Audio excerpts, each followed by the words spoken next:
tema yang keempat dalam tema terbesarnya dari satir itu adalah bahwa, setiap manusia itu adalah, bagian dari sebuah masyarakat. Maka berarti tugas keluarga adalah menjadi mengantarkan anak, ya, bukan hanya ke gerbang kedewasaan, tetapi menjadi bagian dari masyarakat.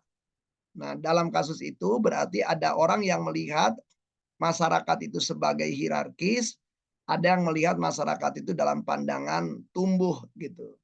Nah, ini akan sangat tergantung. Nah, kenapa ada orang yang mempunyai pandangan seperti ini? Tentunya saja dipengaruhi oleh skema-skema yang dialami pada waktu kan. Nah, jadi itu kira-kira itu 4 tema besar. Nah, sekarang kalau kita analisa dari segi pendekatan ya, satir pada waktu melakukan katakanlah konseling atau terapi.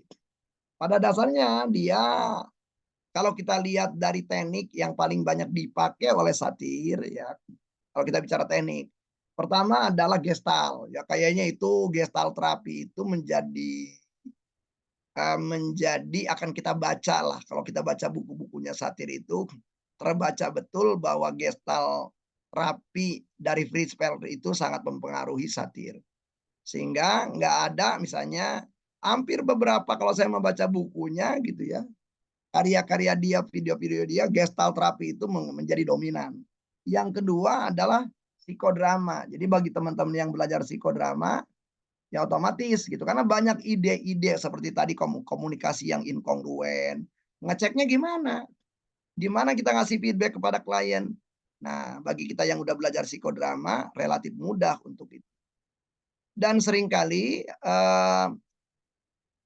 di dalam pendekatan-pendekatan mohon dimaafkan nih, di dalam pendekatan-pendekatan terapi keluarga yang lain, nyaris langkah-langkah untuk konfirmasi sampai ke level tubuh nggak pernah dilakukan. Tetapi di dalam Virginia Satir karena tadi dia dia terpengaruh juga oleh Gestalt terapi, dia terpengaruh oleh psikodramanya Moreno, maka yang namanya konfirmasi itu bukan di taraf ide gitu ya. Jadi sebuah konseling itu harus hidup dan harus benar-benar diuji coba, divalidasi sampai ke level tubuh. Nah, karena itu, seringkali digunakan betul tuh yang empowering betul yang menggunakan pendekatan psikodrama. Nah, jadi gestalt terapi psikodrama. Yang berikutnya adalah, satir ini seringkali gitu ya, di dalam kegiatan-kegiatan di kelas kalau saya mencermati gitu ya, ragam video-video tentang satir, itu banyak menggunakan pendekatan hipnosis juga, banyak menggunakan pendekatan hipnoterapi.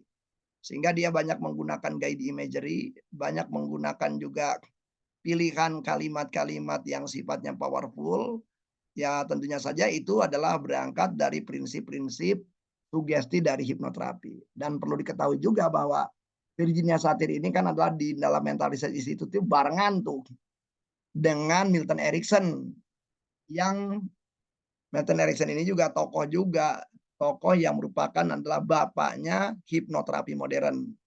Nah, jadi kalau mereka ini ketemu berdua, saling mempengaruhi satu sama lain, saya pikir wajar lah. Nah, eee, di dalam prakteknya, kita barangkali bisa membedakan, ada banyak orang seringkali mengatakan ke "Saya baru melakukan terapi keluarga, Kang." Saya tanya, "Berapa orang yang Anda terapi?" "Ya cuman satu." Kalau satu bukan terapi keluarga. Kalau satu orang yang Anda konseling, berarti konseling satu orang. Temanya doang tema keluarga. Jadi di kita itu banyak orang, banyak psikolog, banyak konselor ngaku-ngaku declare begitu. Wah, aku udah melakukan terapi keluarga. Yang kamu terapi berapa orang? Satu. Ya, terapi keluarga. Terapi pribadi tetap gitu ya. Yang bisa jadi temanya tema keluarga. Nah, berarti di dalam terapi pribadi dengan tema keluarga, akses kita cuma kepada orang yang ngeluh tadi aja. Nah, berarti tingkat tertinggi perubahan, ya cuma perubahan dirinya. Misalnya ada seorang istri ngeluh tentang suaminya. Nah, temanya kan tema keluarga tuh. Tetapi barangkali kita nggak punya akses kepada suami. Maka yang bisa kita lakukan hanya bagaimana membantu si istri ini ya bisa bisa ada 3 tuh kalau kita menggunakan Hariness teorinya. Salvatore Madi, bagaimana dia berarti bisa yang pertama problem solving, kalau nggak bisa dia berarti bagaimana dia mengelola emosinya supaya bisa nerima kenyataan itu, atau yang ketiga, udahlah fokus ke area yang kamu suka, kira-kira seperti itu. Nah, jadi itu terapinya berarti tetap tetap terapi pribadi. Jadi syaratnya di terapi keluarga itu berarti melibatkan beberapa orang yang terlibat dalam satu. Katakan ada satu isu yang terkena dalam isu itu ada 3 orang. Tiga orangnya itu perlu ada ya ikutan bareng dalam satu ruang. Nah, otomatis dalam rangka terapi keluarga begitu, secara tata praktisnya itu adalah tetap juga dilakukan wawancara satu-satu dulu. Sehingga diketahui agendanya apa, bagaimana dinamika setiap anggota keluarga kepada anggota keluarga lainnya, bagaimana pandangan dia terhadap anggota keluarga lainnya. Nah, itu berarti dicari tahu dulu. Nah, sehingga dengan demikian ada agenda bersama. Nah, setelah itu menemukan agenda bersamanya apa, maka berarti orang-orang yang ikutan terapi keluarga itu harus hadir di satu tempat yang sama. Nah, berarti tantangan kita menjadi seorang terapi keluarga itu adalah nggak ada beda seperti Anda memimpin rapat lah.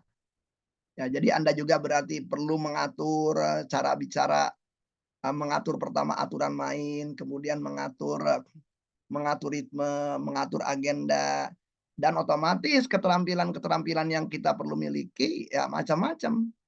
Jadi itu dari mulai memfasilitasi gitu ya, kemudian juga bagaimana Anda konfrontasi, bagaimana Anda kemudian juga, melakukan pembujukan terhadap orang-orang yang ada di dalam terapi itu juga untuk terlibat. Bagaimana juga memfasilitasi mereka supaya mereka mau bereksplorasi. Nah, sehingga targetnya adalah, mereka mempunyai pemahaman bersama karena dari eksplorasi.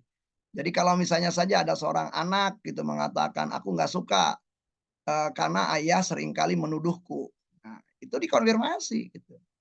Kadang kala kan kalimat tadi kalimat abstrak. Coba bagaimana kamu sampai kepada ayah kamu itu seringkali menuduhmu? Emang kalimat-kalimat apa saja yang kamu pernah dengar? Kapan terakhir? Coba peragakan. Nah, itu kira-kira seperti itu. Nah, bisa jadi kalimatnya